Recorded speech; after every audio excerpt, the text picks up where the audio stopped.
Guys. It's Palm Sunday today. Palm Sunday is the Sunday right before Easter. So I have a Palm Sunday story for you. It's called The Donkey That No One Could Ride. It's based on the Bible verses Luke 19:28 to 38. And I'm going to read those to you first. Jesus went on toward Jerusalem. He sent 2 disciples ahead. Go into that village over there, he told them. As you enter it, you will see a young donkey tied there that no one has ever ridden. Untie it and bring it here. So they brought the colt to Jesus and threw their garments over it for him to ride on. As he rode along, the crowd spread out their garments on the road ahead of him. All of his followers began to shout and sing as they walked along, praising God for all the wonderful miracles they had seen. Blessings on the King of Kings, who comes in the name of the Lord. Peace in heaven and glory in the highest heaven. There once was a donkey, young, weak, and small. So weak, he could carry nothing at all. Even when children sat on his hide, he'd wobble and tumble and fall on his side. No matter how much he tried or he cried, this was a donkey that no one could ride. He couldn't haul stones, he couldn't dig ditches, or carry rich men with their big bags of riches. He couldn't pull carts with huge bales of hay. Just lifting a feather would make his legs sway. No, this donkey was useless, no good at all. Too puny, too shaky, too scrawny, too small. Now the donkey's owner was quite mean and tough. He said to the donkey, "I've had quite enough." He pointed his finger and said with a huff, "You can't lift a person, no matter how light. So take all your things and get out of my sight. Go away from here, donkey. Go away and just hide. What use is a donkey that no one can ride?" So the donkey was led to the far edge of town, pulled by his neck with his head hanging down. He was tied to a post on a small dusty road and left all alone while his tears overflowed. Left all alone and wondering why, he was born to be weak and born to be shy and born to be frightened and born to cry. Just then, 2 men appeared alongside the post in the village where the donkey was tied. They came without warning on that fateful day. They came and untied him and took him away. The donkey was frightened. He said to the men, "Where are we going?" And then said again, "Where are we going? And what about me? Please leave me alone and just let me be."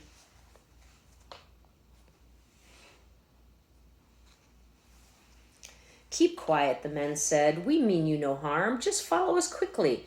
No cause for alarm." They walked on for miles and miles until they got to a town at the foot of a hill. At the foot of the hill stood a man tall and thin, wearing a cloak and a beard on his chin. He had eyes that seemed sad and longish dark hair, and a voice soft and gentle that floated on air. He said to the donkey, "It's time that you knew about the great thing that you're destined to do. You'll carry me into the city. We two, into the city. I'll ride atop you." "What's that you say?" cried the donkey with dread. "There's simply no way. You've been misled. I'm just a small weakling. You must go ahead and look for another to take you instead. You see, I'm just hopeless. Ever since I was born, I've been the subject to insults and teasing and scorn. My back's somewhat crooked. My legs aren't strong. I'm just a big failure who does everything wrong. "Won't you believe me?" the donkey cried. "Just leave me along and cast me aside. I'm just a poor donkey that no one can ride." The man looked at him with a face that was wise, with a warm, tender smile and love in his eyes. And then, in a calm and mysterious way, he opened his mouth and started to say, "My help is enough. It's all that you need. It's all you require in life to succeed. The weaker you are, the more strength I give. I'll be there to help you as long as you live. I know you feel tired and frightened and broken, but do you believe these words I've spoken? Do you believe? I ask you again, do you have faith? I can heal you, my friend." For some reason, the donkey was sure that he knew. The words the man spoke were honest and true. They were said with such kindness and caring and love. It seemed that they came from heaven above. The donkey burst out. "I believe that it's true. I believe," he repeated.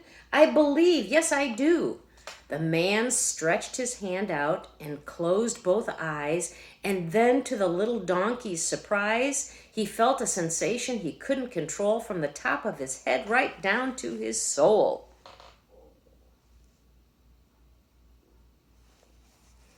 All of a sudden, he realized that now his body was stretching and changing somehow. Most amazing of all, at that very hour, the donkey began to sense he had power. He didn't feel small or weak any longer. Instead, he felt stronger and stronger and stronger. He could feel in his body the energy flowing. He could see with his eyes that his muscles were growing. His back felt like iron. His legs felt like steel. His chest felt so strong, he just couldn't be real.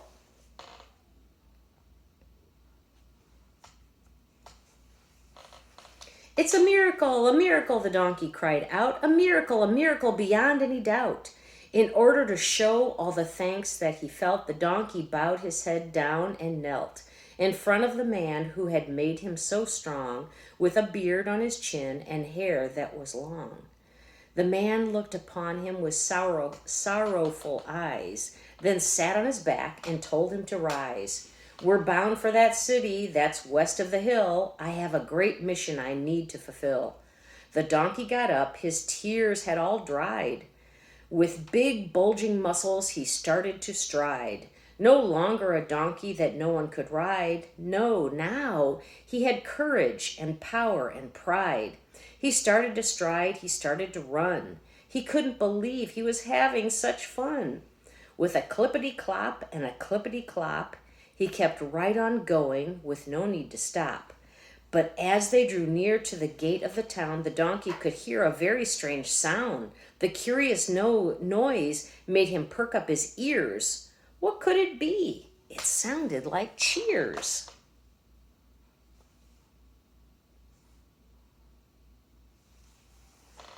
Soon crowds of people came into sight, shouting and waving their arms with delight. They were cheering the man and giving him praise, yelling hosannas and crying hoorays. It was amazing to see the love they expressed. They called him a prophet and said he was blessed.